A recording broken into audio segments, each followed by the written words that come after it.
Ini ya untuk membersamai teman-teman di workshop jurnalistik di tahun ini dengan tema yang sangat menarik adalah apa tadi Mbak Azhara? Unlock your voice ini ya. Kamu jadi komunikator hebat di era digital. Oke, menjadi komunikator yang hebat di era digital. Boleh slide-nya?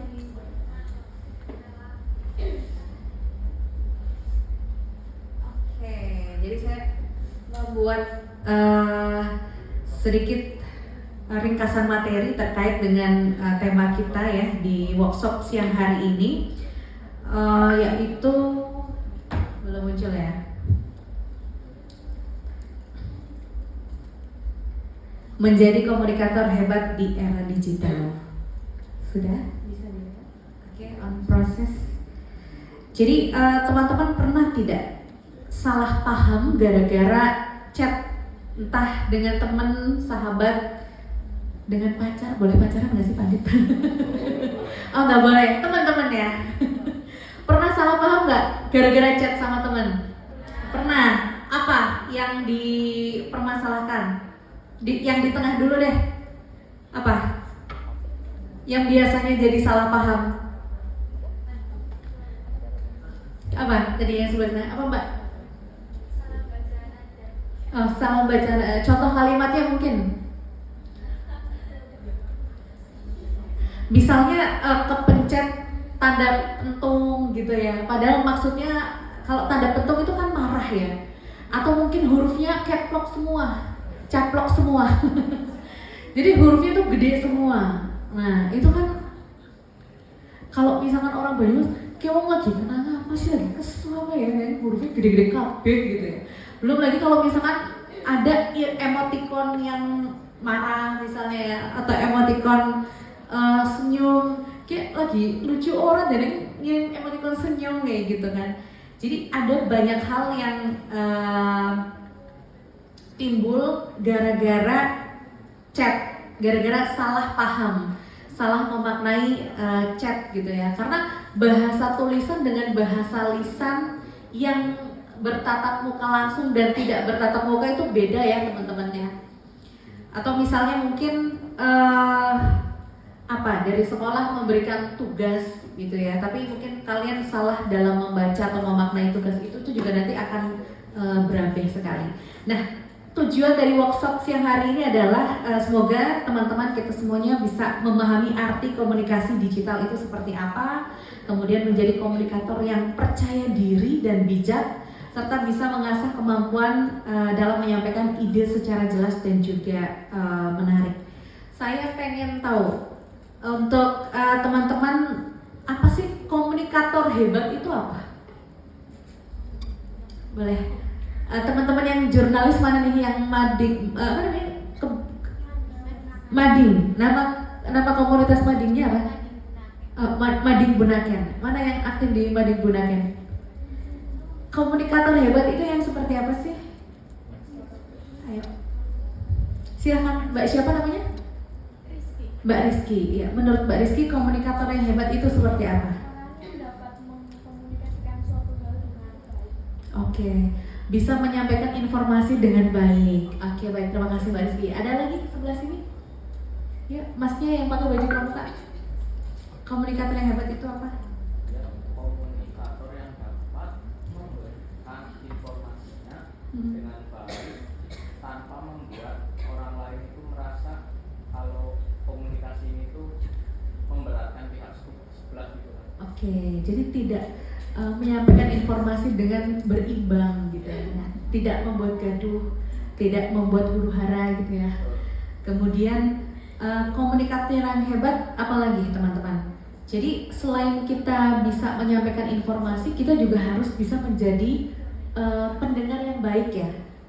Mendengarkan dengan empati, kemudian paham konteks dan juga audiens gitu. Jadi kalau teman-teman ini adalah masih pelajar SMA, masih pelajar di MAN 2, baik yang aktif di Pramuka, OSIS, kemudian di Mading, kemudian ada aktivis apa lagi selain itu? OSIS? Oh, itu apa? Di bidang apa? OSIS. Oh, oke. Ada English Club juga ya.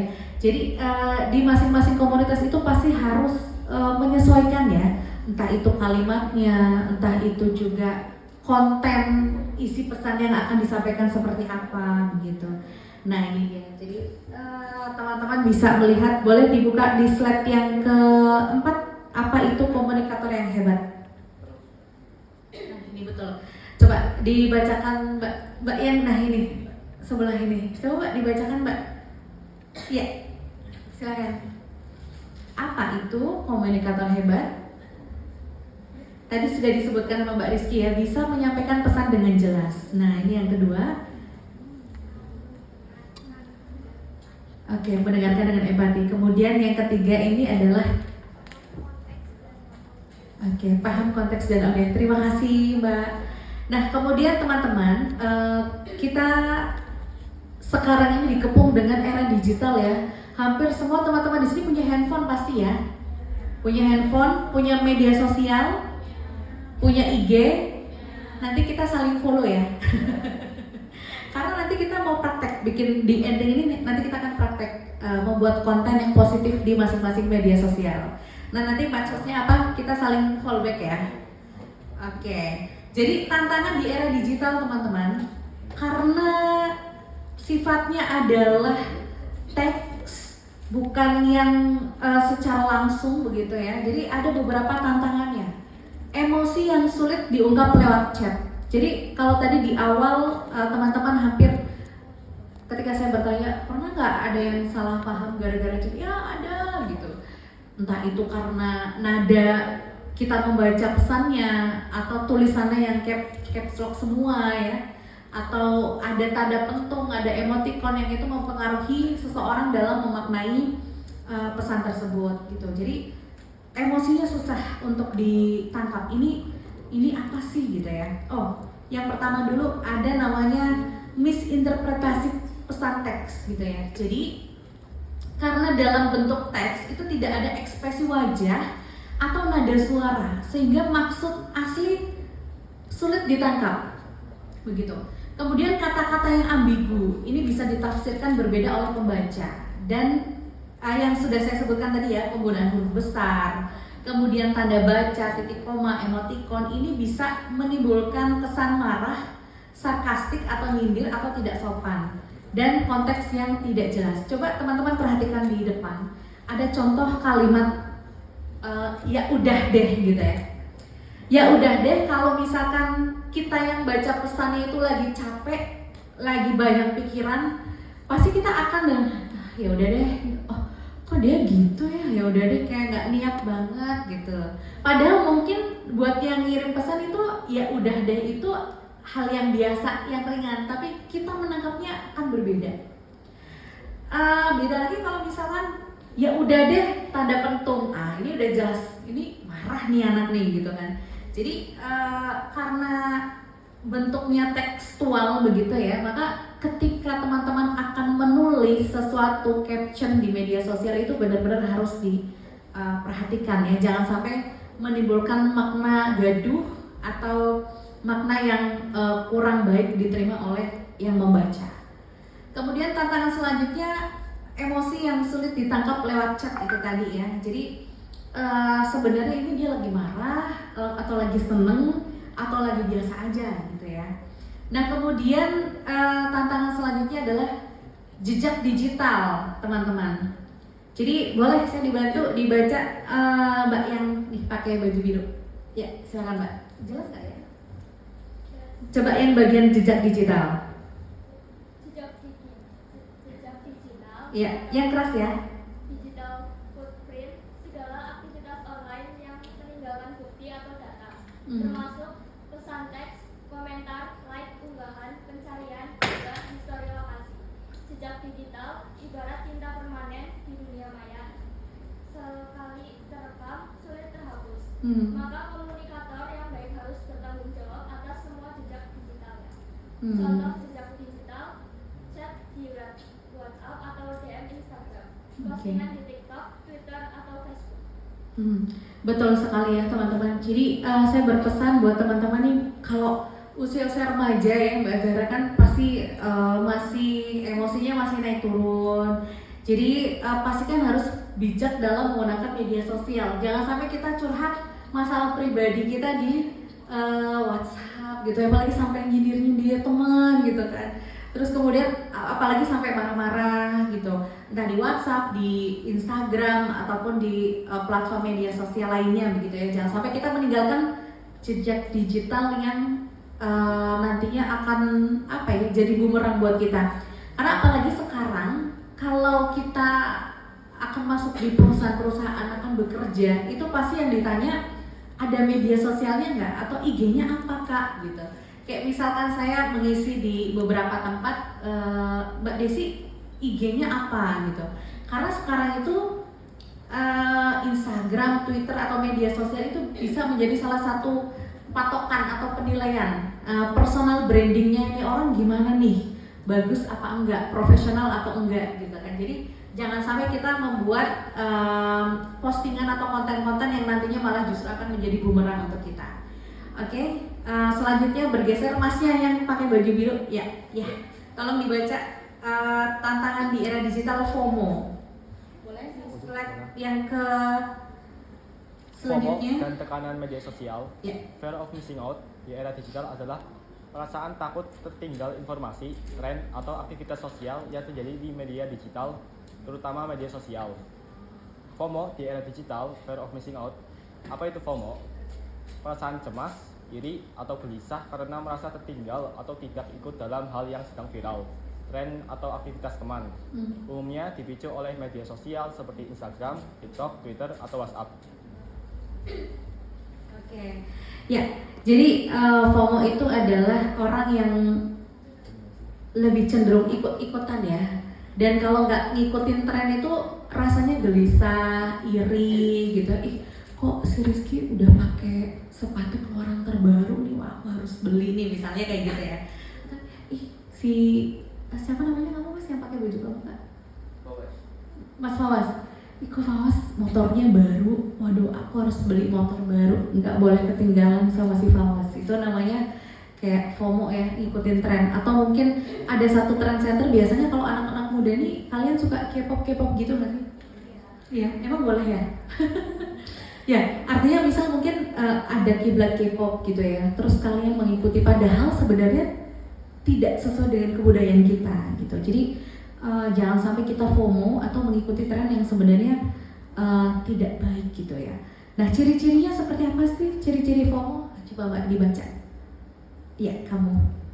Iya, silakan. Ciri-ciri FOMO. Ciri-ciri FOMO: sering mengecek HP atau media sosial setiap saat, takut tidak update berita atau tren terbaru, merasa sedih atau rendah diri melihat postingan orang lain, terpaksa ikut kegiatan hanya karena semua orang ikut, cemas jika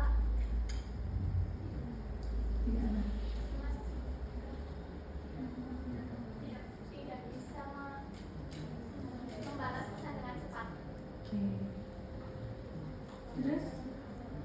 Ya, sudah ya. Jadi ciri-ciri FOMO tuh kayak dia itu sudah sangat ketergantungan dengan handphone ya. Selalu mengecek handphone atau media sosial setiap saat, takut tertinggal dengan informasi atau tren terbaru seperti apa, kemudian merasa sedih atau rendah diri dan melihat postingan orang lain, terpaksa ikut kegiatan hanya karena semua orang ikut, padahal sebenarnya kita nggak suka dengan kegiatan itu. Misalnya apalagi kalau kegiatannya kurang positif ya. Kalau misalkan ikut-ikutan kegiatan yang positif sih nggak masalah ya. Yang misalnya nggak pernah kajian tapi karena yang datang itu Ustadz Hanan Ataki misalnya ya, wah biar keren, biar kelihatan ukti gitu ya, atau ihwan gitu. Itu kalau mengikuti hal-hal yang baik itu nggak apa-apa, malah justru bagus gitu ya. Tapi kalau misalkan kita FOMO nggak bagus ya, itu bahaya. Nah, kemudian kita akan membahas tentang dampak negatif dari FOMO. Nah, mungkin yang Mbak, ya ini urutan, ya silakan Mbak dibaca Mbak. Dampak negatif FOMO: gangguan fokus dan produktivitas, kecemasan dan stres, merusak rasa percaya diri, menurunnya kualitas hidup di dunia nyata.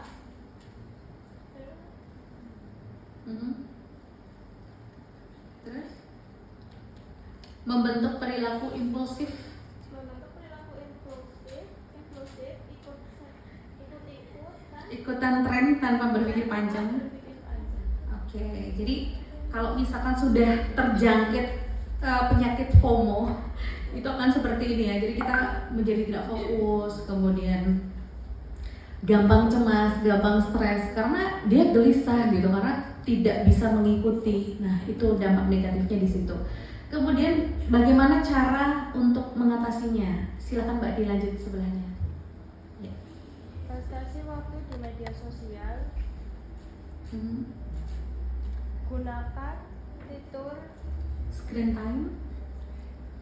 Screen time nggak jelas ya? min. Screen time fokus pada hidup dan pencapaian diri sendiri, kurangi membandingkan diri dengan orang lain, konsumsi konten yang sangat sehat dan membangun, gunakan media sosial untuk hal positif, bukan tekanan sosial. FOMO bisa membuat kita menjadi komunikator yang tidak otentik karena lebih sibuk terlihat keren daripada jujur dan bijaksana. Komunikator baik tetap tenang, fokus, dan tahu kapan harus konteks dan kapan harus diskonteks. Oke. Ya. Jadi cara mengatasinya adalah supaya kita nggak FOMO, kita harus membatasi ya. Kadang siapa yang di antara teman-teman yang kalau misalkan mau tidur harus scrolling media sosial dulu? Siapa? Ayo ngaku. Hampir semua rata-rata begitu ya. Sebenarnya apa sih yang kalian dapatkan ketika sudah scroll? Apakah itu cuman habit aja, kebiasaan gitu ya? Karena gabut mungkin ya.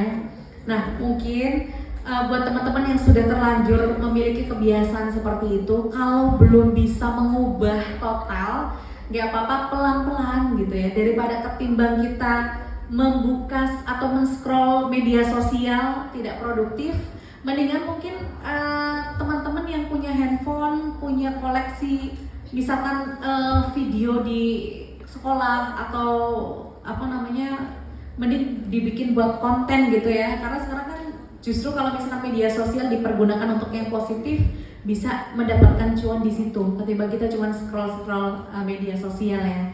Itu salah satu mungkin langkah yang tepat untuk agar supaya kita bisa meninggalkan atau mengurangi rasa FOMO. Karena kalau misalkan kita udah FOMO terhadap sesuatu, itu akan menghilangkan keotentikan, kelokalistikannya kita atau kemampuan kita yang sesungguhnya, karena kita akan lebih meniru.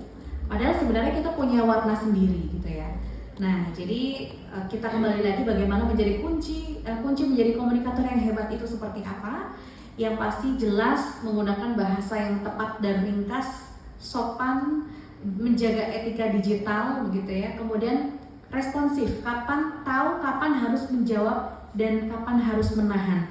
Artinya ketika mungkin teman-teman memposting sesuatu menimbulkan riak-riak atau menimbulkan komentar dari para netizen atau dari follower gitu ya. Kalau sekiranya tidak berkenan dijawab, ya nggak usah dijawab. Atau ketika mereka komennya malam-malam, ya jangan langsung dijawab malam-malam ya. Karena kita harus tahu batasan, kapan harus dijawab, kapan harus kita ditahan dulu, besok aja lagi gitu. Siapa tahu kalau misalkan dijawab besok, kita punya jawaban yang lebih adem, misalnya seperti itu. Nah, kemudian etika komunikasi digital. Yang pasti tadi sempat disinggung juga ya, jangan menyebar hoax. Komunikator yang hebat adalah komunikator yang bisa menyampaikan pesan dengan baik tanpa membuat gaduh, kalau kata Mas Fawas tadi, tanpa membuat orang bingung. Maka komunikator yang baik itu adalah tidak menyebar hoax. Itu adalah salah satu etikanya. Kemudian etika yang kedua, menggunakan emoji dengan bijak begitu ya. Kan sekarang banyak emoji atau stiker yang mewakili perasaan kita ya. Ada yang stiker nangis, stiker marah, stiker ketawa ngakak dan lain sebagainya gitu ya. Kemudian hindari caps lock. Nah, caps lock yang terkesan marah, atau kalau misalkan kita menulis atau chat dengan huruf yang besar-besar, itu pasti kita sudah tahu ya, oh ini lagi marah atau typo gitu, kita nggak ngerti ya, tapi pasti ini kayaknya marah nih gitu. Jadi hindari huruf besar pada saat kita mengetik. Kemudian perhatikan waktu mengirim pesan atau memposting sesuatu, begitu ya.